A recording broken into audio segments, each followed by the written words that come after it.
Ja, Halleluja, grüß Gott. Ja, this is Pastor James and ich will heute ein Wort zu dir geben, etwas dich zu ermutigen, und ich will beten. Heiliger Geist, ich danke dir für diese Gelegenheit, dass ich habe vor meinen Geschwistern ein Wort zu sprechen, dass ich kann sie ermutigen und segnen. Danke, segne uns zusammen, gebrauche mich, Herr, wie eine Gewässer in deine Hand, in Jesu Namen. Amen.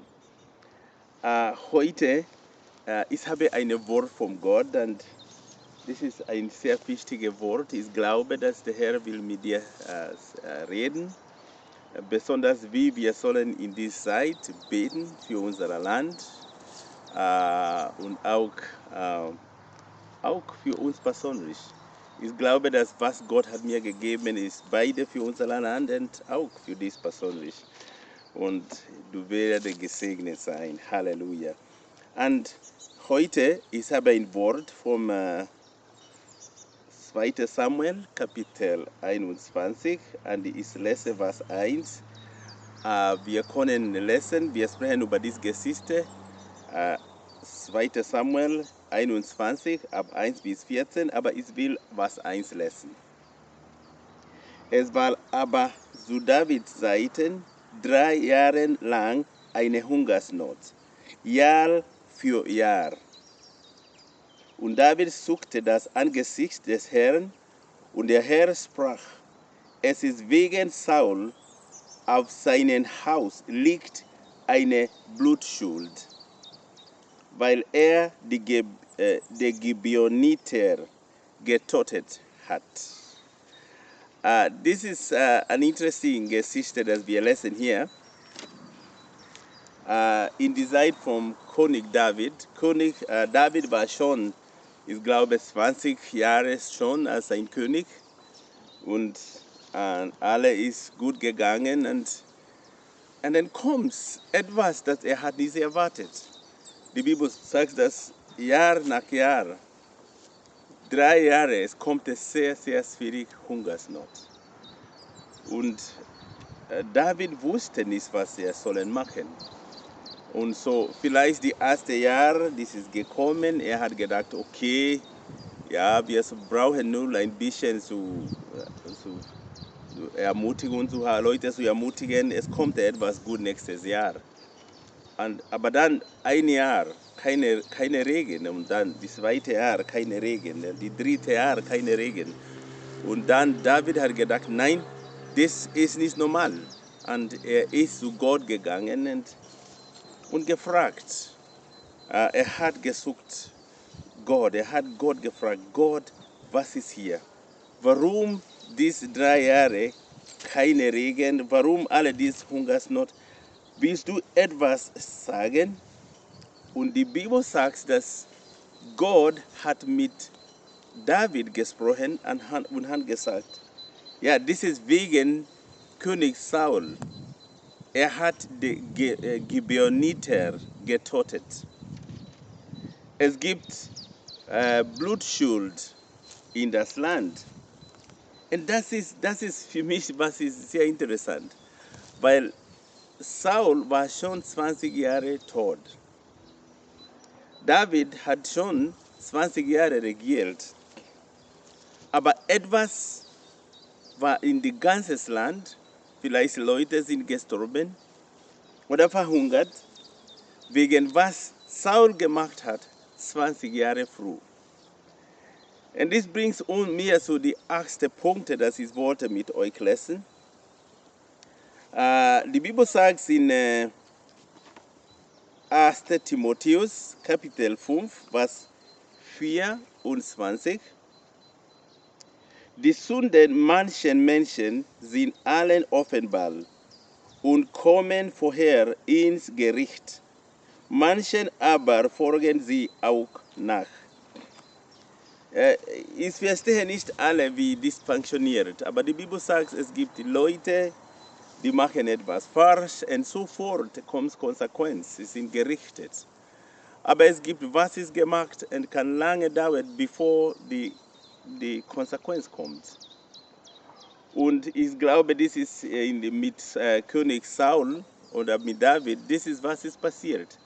Etwas, das andere König gemacht hat, 20 Jahre früh oder so, jetzt ist gekommen in die ganze Land. Weil etwas war schlechte, ganz schlechte gemacht und niemand hat über dies etwas gemacht. Niemand vielleicht hat gedacht, das ist eine große Dinge. Und niemand hat für dich gebetet oder Buße getan. Und die Leute haben gedacht, okay, das ist passiert und das passiert, das ist in der Vergangenheit, wir vergessen das. Aber das ist, was ich will sagen, dass manchmal es gibt, was kann nicht ignoriert sein. Man muss etwas handeln oder dies will auch später kommen. Die Bibel sagt manchmal, was ist gemacht, die Konsequenz, die Ergebnisse, der Gericht kommt später, nicht jetzt. Und das ist, was ist passiert in der Zeit von David. So, was David gemacht hat, er hat diese Gibeonite Leute gefragt, was sollen wir machen, dass das Gericht geht weg oder diese Probleme oder diese Hungersnot stoppt, enden. Und erst einmal, ich will vielleicht uns erinnern, weil in Joshua Kapitel 9 Joshua, diese Geschichte ist da. Die Gibeonite waren nicht Israel-Leute, sie waren Kananite-Leute. Sie haben gehört, was Gott gemacht hat mit den zwei Königen, auch und bisschen der König in der Wüste, wie Mose hat diesen König geschlachtet. Sie haben auch gehört, was Gott in Ägypten mit Israel über Ägypten Leute gemacht hat. Und sie wussten auch, dass Gott hat gesagt, dass alle die Kananite-Leute sollen vernichtet sein. Weil es war so große Sünde, das war ein Gericht von Gott. Und diese Leute, sie wohnten nicht so weit von wo Joshua war, 3 Tage Reise. Aber sie haben eine Licht gemacht. Sie haben eine Lüge, einen Betrug gemacht. Sie haben alte Kleidung und veraltet Brot genommen. Und sie sind zu Joshua gekommen und haben gesagt, oh, wir haben gehört, wie groß dein Gott ist. Und wir wollten eine Bund mit dir machen. Und Joshua hat gesagt, woher kommen Sie? Und sie haben gesagt, wir sind von so weit gekommen. Du kannst sehen, wie unsere Kleidung jetzt veraltet sind und das Brot und alle. Und Joshua, ohne Gott zu fragen, hat eine Bund mit diesen Leuten gemacht. Und hat gesagt, ja, wir sollen diese Leute nicht schlachten. 3 Tage später, Joshua hat erkannt, dass diese Leute waren nicht von so weit entfernt. Das war zu spät, weil sie haben schon einen Bund vor Gott gemacht. Er konnte nichts machen. Er hat diese Leute wie Knechten in Israel gemacht, aber hat gesagt, diese Leute sollten nicht getötet sein. Aber König Saul hat diesen Bund zerbrochen. Er hat das Bund, das Israel mit den Gibeoniten gemacht hat, ignoriert und hat diese Leute versucht zu vernichten, alle kaputt zu machen. Und die Leute haben nichts zu sagen, sie konnten nicht viele machen. Aber als dies große Hungersnot Jahr nach Jahr ist gekommen, David hat von Gott gefragt, warum ist alles so schlecht geworden? Und Gott hat gesagt, ja, weil Saul hat diese Leute versucht zu vernichten, obwohl es gibt einen Bund zwischen Israel und den Gibeonite-Leute. Und so David hat diese Leute gefragt, was soll es für euch gemacht sein, dass diese Hungersnot geht weg? Und die Leute haben gesagt, ja, du musst uns 7 Männer vom König Sauls Haus zu uns geben, dass wir können diese Leute hängen. Und das ist, was ist passiert. Die Leute waren gehängt. Und David hat die Leute dann begraben zusammen mit Jonathan und Sauls Bodies, Körper, Leib. Er hat alle zusammen, diese Leute vom 7 Leute von Sauls Haus zusammen mit Saul und Jonathan begraben und gebetet und die Hungersnot ist weggegangen. Und ich will ein bisschen, ich glaube jetzt, wir haben die Geschichte, und ich will ein bisschen zu unserer Situation jetzt bringen. Blutschuld. Wenn Blut ist ausgegossen, das geht nicht so einfach weg. In der Vergangenheit, im Alten Testament, aber auch jetzt in dem Neuen Testament. Wir können dies ignorieren, aber das geht nicht weg so einfach. Etwas muss gemacht sein. Und vielleicht wir denken, ja, okay,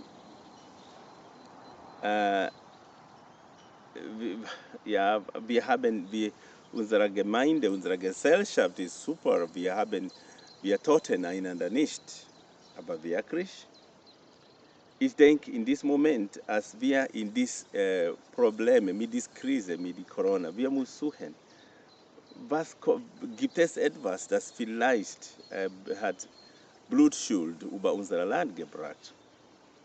Und für mich, ich denke zum Beispiel hier in Europa, es gibt etwas, wir müssen Buße tun, wenn wir wollen, vielleicht diese Krise, dass Gott macht alles weg. Es gibt etwas, wir müssen denken und Buße tun. Eine ist dies mit Flüchtlingen. Ich habe gelesen, wie es gibt in Europa jetzt eine Helikopter oder andere Flugzeuge, die fliegen im Mittelmeer. Und wenn die Leute, die Flüchtlinge versuchen, von Libyen nach Europa zu kommen, dies Helikopter versuchen, die Leute von Libyen zu informieren, wo diese kleinen Schiffe sind. Und diese Leute, die Soldaten in Libyen, die sind Mafia-Leute, die sind Gangs. Sie kommen, sie nehmen diese Leute, manchmal ertrunken sich oder manchmal sie bringen sie zurück. Niemand weiß genau, was sie machen. Und viele Länder oder europäische Länder, sie wissen dies. Und sie sind die finanzieren diese Leute in Libyen, dies zu machen. Es gibt viele Blut, das ist im Mittelmeer ausgegossen. Und das ist auch so schlecht, dass jemand kann Leute sehen, die sind zu zweit, desperate Leute, und machen etwas, eine Entscheidung, der so macht, dass das Mittelmeer ist jetzt eine Grab für so viele Flüchtlinge. Sie sind da gestorben. Und ich kann nicht sagen, dass in Europa wir sind nicht schuldig. Und ich weiß, dass in Europa wir haben viele von diesen Flüchtlingen gemacht. Aber es gibt so viele Blut im Mittelmeer, das schreien sich gegen Europa und was ist gemacht. Und wir müssen denken, dass vielleicht dann, es gibt viele, dass wir müssen Buße tun und nicht ignorieren. Ich weiß, wie ich habe hier gesagt, dass zum Beispiel in Deutschland jedes Jahr 100.000 Kinder sind abgetrieben. Ja, aber nicht nur in Deutschland, in der ganzen Europa. Es ist ganz schlecht. In Amerika 1 Million Kinder jeden Jahr sind in Abtreibung gebracht. Oder auch in Kanada. 40 Millionen Leute sind Bürger. 40 Millionen Bürger in Kanada. Aber jedes Jahr auch wie Deutschland 100.000 Kinder sind abgetrieben. Und wir müssen denken, was denkt Gott über das Blut, das ist so ausgegossen? Und mein Gedanke ist, dass wenn wir nicht Buße tun, es kann sein, dass über unser Land es gibt Blutschuld. Und wir müssen es für dies beten. Wir müssen Buße tun. Wir müssen nicht denken, dass unser Land ist unschuldig. Ich glaube, wenn eine Krise wie was wir haben hier kommt, dies ist eine Gelegenheit für uns zu fragen, Gott, warum? Warum ist es so in unserem Land?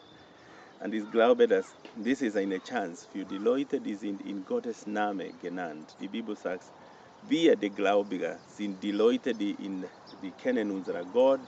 Wir sind in Gottes Namen genannt. Und wenn die Bibel sagt, wir haben diese Möglichkeit, Buße zu tun über die Sünde und nach Gottes Angesicht zu suchen. Und er hat versprochen, er will unser Land heilen. Aber ich will nicht nur, dass wir denken, dass hier, das ist nur die Schuld oder die Problem kommt nur wegen, was das Land gemacht hat. Ich glaube persönlich, es gibt viele, das wir gemacht hat oder unsere Eltern gemacht hat, dass wir sollen auch Buße tun. Wir lesen zum Beispiel in 1. Mose Kapitel 3, Vers 17, wenn Adam und Eva haben dies gegessen, was Gott gesagt hat, sie sollen nicht essen. Ich will etwas lesen in 1. Mose Kapitel 3 und ich will was 17 lesen. Und zu Adam sprach er, weil du die Stimme deiner Frau gehorcht und von dem Baum gegessen hast, von dem ich dir gebot und sprach, du sollst nicht davon essen, so sei der Erdboden verflucht deinetwillen. Mit Mühe sollst du nicht dich davon nähren, dein Leben lang. 18. Dornen und Disteln soll er dir tragen, und du sollst das Gewachs des Feldes essen. Ich will etwas Kapitel 4 auch lesen. Wenn Kain hat diese große Sünde gemacht, hat seinen Bruder getötet. Vers 10, Kapitel 4, Vers 10. Er aber sprach, was hast du getan? Horcht, die Stimme des Blutes deines Bruders schreit zu mir von deinem Erdboden. Vom den Erdboden.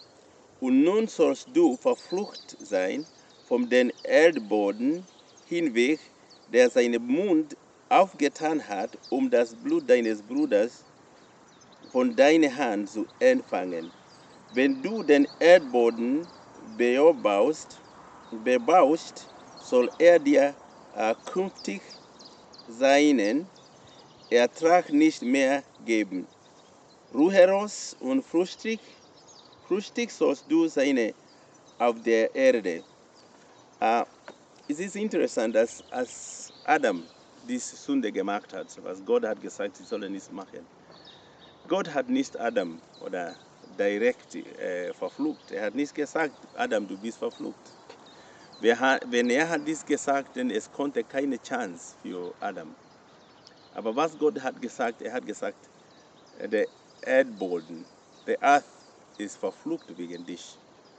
Es kommt die Dornen, ja, Thorns, Enthalstos, ja, die Wort, was wir Dornen und Disteln. Dornen und Disteln kommt. Früher, die Erde war sehr, sehr gut zu Adam und Eva. Alles ist gut gegangen, sie haben gearbeitet und alles ist gut gewachsen. Aber nach des Urteil von Gott, alle waren es einfach nicht mehr. Und das ist, was ich wollte sagen. Dass wenn wir nicht machen, was Gott gesagt hat, es kann sein, dass unser Erdboden ist verflucht. Das ist dasselbe mit auch Kain. Kain hat auch seine Brüder getötet und Gott hat nicht die Kain verflucht. Er hat aber die Erdboden, Kains Erdboden verflucht. Und das hat große Bedeutung, weil wenn dein Erdboden ist verflucht oder verflucht ist, das bedeutet, du kannst viele machen und es funktioniert nicht. Es gibt viele Leute, die kämpfen so viel in ihren Ehe. Sie kämpfen so viel in ihrer Arbeit oder Geschäft. Ihr Leben geht nicht vorwärts, weil ihr Erdboden ist nicht gut. Etwas da liegt da. Und was ich wollte heute sagen ist, wenn wir lesen die Geschichte von David und Saul, es kann sein, dass manchmal die Probleme du hast nicht viel zu tun mit was du gemacht hast. Dass dieses Problem hat viel zu tun mit was deine Eltern oder andere Leute gemacht hat. Das war ganz böse. Und niemand hat wirklich für die Sünde Buße getan. Die gute Dinge ist, wir müssen nicht heute machen wie die Alte Testament. Wir müssen nicht Schafe suchen oder Kuchen. Jesus ist schon geopfert. Ja? Der Preis ist bezahlt. Wir haben Jesus Blut und Jesus Blut ist besser. Die Bibel sagt, Jesus Blut spricht besser als das Blut vom Abel oder das Blut vom Schafe. Aber jemand muss dieses Blut nehmen und in die Situation bringen und Buße tun. Und das ist genau, was wir lesen in 2. Chronik, Kapitel 7, 13 und 14. Dass wir müssen Gottes Namen nach Gottes Angesicht suchen, Buße tun und beten. Und er will hören und er will uns heilen. Er will auch unser Land heilen. Wenn die Bibel sagt, unser Land heilen, das bedeutet auch unser Erdboden. Ich habe meinen Erdboden. Und das ist, wo ich arbeite. Meine Familie, was gehört mir? Dies muss gesegnet sein. Und wenn etwas da ist, das in der Vergangenheit ist, das ist nicht richtig, dann habe ich die Gelegenheit, Buße zu tun und die Situation zu ändern durch Jesus' Namen. Aber es gibt die Leute vielleicht, die will sagen, aber James, als wir sind zu Jesus gekommen, dann war alles erledigt. Warum sollen wir noch einmal da gehen und dies gucken?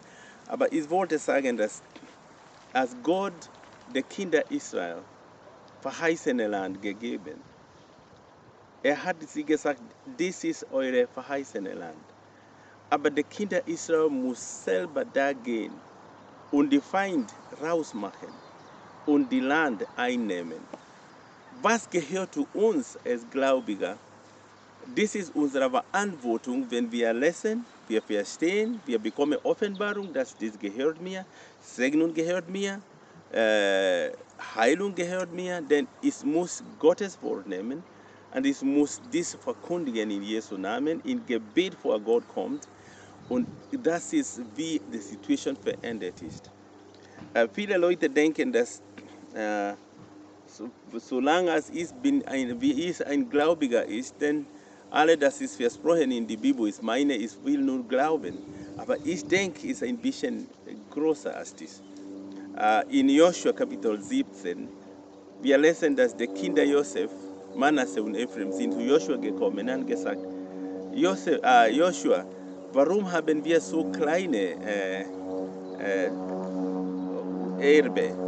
Wir sind so viele, aber wir sind so eng, wir sind so bedruckt. Und Joshua hat sie gefragt, warum hat sie ein kleines Land oder kleines Erbe? Und sie haben gesagt, weil die Kanaaniter sind neben uns und sie haben Eisenwagen und es gibt Bäume, große Bäume neben uns. Und Joshua hat gesagt, nein, die Kanaaniter haben diese Eisenwagen, aber wir müssen diese Kanaaniter raustreiben. Wenn die Kinder Josef waren nicht bereit, für ihren Recht zu kämpfen, sie konnten alle in ihrem Leben in Arme gelebt. Kaleb, Gott hat ihm und Joshua die Berge in Hebron gegeben, als als Joshua und Kaleb sind in die verheißene Land gegangen und gute Botschaft zu Moses gebracht. Gott hat gesagt, ja, Kaleb und Joshua, sie sollen zu dem verheißenen Land gehen. Und Gott hat ihm die Berge in Hebron gezeigt. Aber wir müssen wissen, als Kaleb in das verheißene Land gekommen ist, er war schon 80 Jahre alt. Er hat für diese Verheißung 40 Jahre gewartet. Aber er hat noch 5 Jahre noch in dieses verheißene Land gelebt, ohne zu empfangen, was gehört ihm.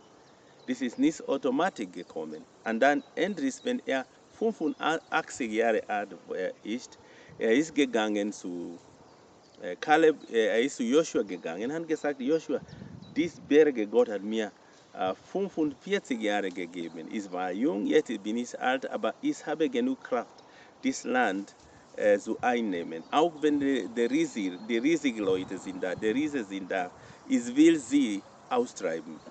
Und Joshua hat Kaleb gesegnet und Kaleb ist gegangen, hat die Feinde raus von seinem Land ausgetrieben und hat alle zurückbekommen. Bekommen. Und ich will sagen, dass was gehört uns, kommt nicht zu uns automatisch. Es gibt etwas, das heißt unser geistlicher Kampf. Unser geistlicher Kampf bedeutet, dass wir sehen, was gehört uns, wir glauben Gottes Wort, wir nehmen dieses Wort und wir kommen in Gebet, manchmal mit Fasten, und wir sagen, Herr, es steht geschrieben und das glaube ich und ich bekomme, was gehört dir.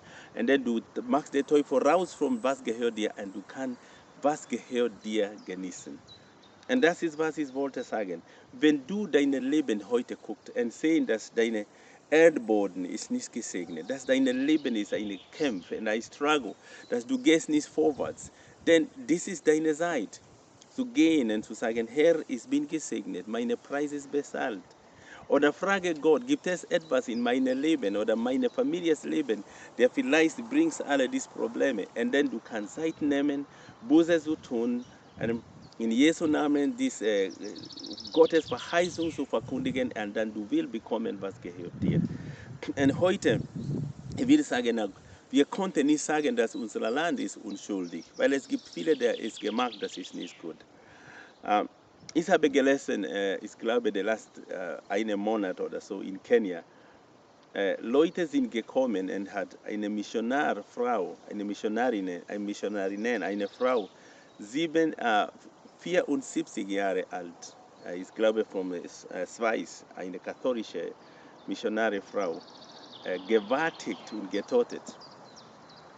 Und ich habe sofort, ich wusste, das will Probleme in das Land bringen. Egal was wir denken, wenn so etwas passiert in einem Land, wenn jemand nicht sofort vor Gott knien und beten und Buße tun, etwas kommt in das Land. Und das ist, was ich meine. Die Bibel sagt, wir sind Gottes Leute, die sind in seinem Namen genannt. Und wir müssen unsere Zeit, wir müssen Zeit nehmen und Buße tun und segnen über unsere Familien, unser persönliches Leben, unser Land verkündigen. Es ist ein Priester, es Pastor. Ich habe diese Verheißung von Gott in 4. Mose Kapitel 6. Gott wusste genau, dass die Kinder Israel will regelmäßig Segnung brauchen. Und das ist, was er hat gesagt. Er hat gesagt zu Moses, 4. Mose Kapitel 6, Vers 22, und der Herr redete zu Mose und sprach, rede zu Aaron und seinen Sohnen und sprich, so sollt ihr die Kinder Israels segnen, sprech zu ihnen, der Herr segne dich und behüte dich, der Herr lasse sein Angesicht leuchten über dir und sei dir gnädig. Der Herr erhebe sein Angesicht auf dich und gebe dir Frieden. Und so sollen sie meinen Namen auf die Kinder Israel legen und ich will sie segnen. Und als Pastor, ich habe Verantwortung für die Leute, die Gott hat mir gegeben, regelmäßig die Leute zu segnen. Warum? Weil es gibt immer diese Gewalt, immer einen Sturm. Der Teufel versucht immer uns mit Flugen zu schlagen. Er versucht dich mit deiner Mutter, deinem Vater, was ist in der Vergangenheit geworden, mit dir zu verbinden. Er versucht uns unter die Probleme oder die Blutschuld in unser Land zu bringen. Wenn so viele Kinder sind getötet in unserem Land, und wir sind da, denn manchmal wir auch leiden über dieses Problem mit dieser Blutschuld. Und deswegen die Gemeinde muss regelmäßig gesegnet sein. Wir müssen regelmäßig unsere Familien, unsere Frauen, unsere Kinder segnen. Und Gott hat gesagt, wir können dies machen. So, was ich wollte heute sagen ist, egal was ist passiert, die guten Dinge, die Medizin ist da. Die Medizin ist, dass die Leute, die sind genannt in Gottes Namen, wir können immer Buße tun. Wir können immer Gott fragen, wenn etwas funktioniert nicht gut, wenn eine Krise wie wir haben, was wir haben jetzt haben, oder wenn etwas in meinem Leben nicht gut geht, ich muss zu Gott gehen und fragen, Gott, warum ist das so? Und dann ich muss Zeit nehmen vor Gott und Buße tun. Und dann Jesus Blut über mein Leben oder meine Familie oder meine Gesellschaft, über unser Land verkündigen. Und die Bibel sagt, dass Gott ist treu. Er will unser Gebet hören und er will unser Land heilen. Aber wir konnten nicht dies alle ignorieren und denken, okay, ist geschaffen, aber wir sind in Christus, alle ist gut. Nein, wir müssen unseren Teil nehmen, unsere Verantwortung nehmen, in Gebet gehen und ich glaube, dass Gott will uns wirklich segnen. Heute ich will für dies beten. Ich will wirklich für dies beten und segnen wie Gottes Wort. Und ich glaube, Gott will dir segnen. Herr, ich danke dir für meine Brüder, ich danke dir für meine Schwester, für unsere Kinder. Und ich bringe uns unter Jesus Blut. Du hast gesagt, dass wir sollen beten, deine Segnung über diese Leute. Und ich segne diese Leute in Jesu Namen. Vater, ich trenne meine Geschwister von alle in der Vergangenheit, von ihren Eltern oder von ihrem Art Leben oder alles sie haben gemacht selber, zu wissen oder unzuwissen. Ich sage, Jesus Blut trennt uns von all dies in der Vergangenheit in Jesu Namen. Ich bete, Herr, dass wenn es gibt etwas, das sie sollen wissen und böse tun oder machen, etwas in ihren Familien oder ihrem persönlichen Leben, dass du willst dies offenbart, dass sie sollen wissen und Buße tun, dass sie können gesegnet sein. Aber ich bringe uns unter Jesus Blut, dass wir sind geschützt von dieser Krise, das ist da, und Herr, dass unser Leben werden vorwärts gehen. In Jesu Namen, ich sage, dass unser Erdboden ist gesegnet. Die Dirten und die Dornen und alle Dinge, Thorns und Trastos, alle, die versuchen, gegen uns zu kommen, wir sagen, wir sind gesegnet in Jesu Namen. Wir sind nicht verflucht, wir sind gesegnet. Jesus Blut ist über uns und spricht Segnung und Heilung und Befahrung. Und wir sagen, wir bleiben unter Gottes Schatten, unter Gottes Schirm. Wir sind gesegnet und wir bleiben unter Gottes Segnung in Jesus Christus Namen. Gott segne dich und einen gesegneten Sonntag. Amen.